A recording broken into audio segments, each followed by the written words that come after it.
is the difference between a tax credit like that and, say, just a lower corporate tax rate for companies that make products in America, like Donald Trump is proposing of 15%? Net, doesn't this mean companies have to give less money to the government?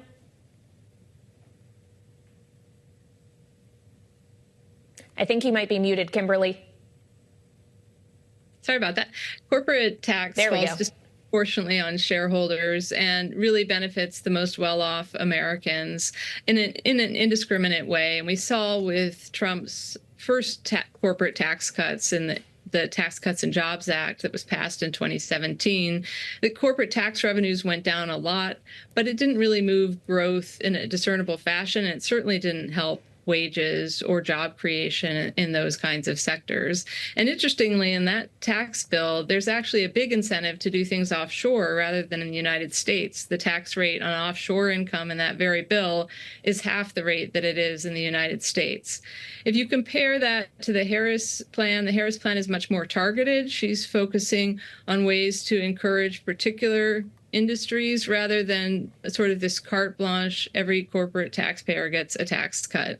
And if you look at the Biden administration, their focus was really on clean energy industries and chips and building infrastructure. And Biden-Harris administration did a good job launching a lot of manufacturing investment in those sectors through those tax incentives. Kimberly, question for you. Obviously tax is a huge priority in this election campaign, largely because the 2017 tax cuts expire next year and will be a source of debate in Washington, perhaps the biggest debate in Washington next year. You've called those Trump's tax cuts regressive, but there's going to be a huge battle going forward. What areas do you see, no matter what happens in November, we're likely looking at a divided government. What areas do you see for agreement between these two proposals? I think one area that they're going to have to agree on is the need to pay for some of these tax cuts. One thing that we've seen with the Trump campaign proposals is they've suggested completely extending every single one of these Tax Cuts and Jobs Act provisions, which is a cost of about $5 trillion. But they've also suggested no taxes on tips, no taxes on overtime, no taxes on Social Security, and a 15% corporate rate. And when you add that up, that's about $9 trillion worth of additional deficits over 10 years. If you contrast that with the Harris approach, which is to pay for a lot of the additional tax cuts that might be extended under a negotiation in 2025, I think that's a more fiscally responsible approach when you're starting with deficits that are at 6% of GDP and higher.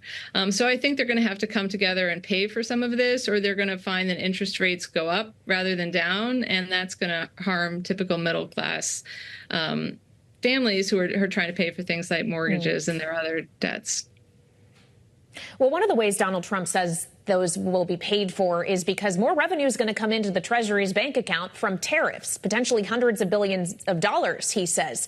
Obviously, the Biden administration has kept intact the majority of the tariffs put into place during the first Trump administration. In fact, in some areas, they've implemented even greater ones. So how does Kamala Harris draw a contrast with herself on tariff and trade policy specifically when they have not shied away from some of those tools that Donald Trump employed the first time around? Yeah, I think this is an area of a lot of confusion. So let's try to unpack the differences between the two proposals in this space. When Trump's first presidency and perhaps only presidency was in place, he put tariffs on about $300 billion worth of Chinese products. And that tax base did see tariff increases in the neighborhood of 20%, and those have been continued under Biden. And those cost U.S. households several $100s in terms of increased costs, but they were narrowly focused on areas of concern with respect to China. Now, contrast that to the new Biden tariffs, which fall on $18 billion of trade. That's a very small amount versus the new Trump tariffs, where he's suggesting new tariffs on $3.1 trillion worth of goods imports. That's a base that's about 10 times the size of the round one Trump tariffs. And it would affect every single good in the world, regardless of whether we're importing from Canada or the UK or Japan. Every single product would have higher tariffs of 10 to 20%. When you look at the tax increase implied by that really broad tariff increase, which, by the way, is 200 times the size of the additional Biden tariffs, that could amount to as much as $2,000 to $4,000 per American household when you look at the numbers. And it depends some on the assumptions exactly where you end up and which policies he really settles on there. But that's a big tax increase, and it's a big shifting of the tax burden down towards those who are going to the store every day and spending all their money, and away from those who might have otherwise paid higher corporate taxes or higher personal income taxes. So it's a switch of tax burden lower in the income distribution. How do you thread that needle then, particularly in the Rust Belt swing states between, protecting manufacturing while also, not having tariffs that are so onerous on American consumers?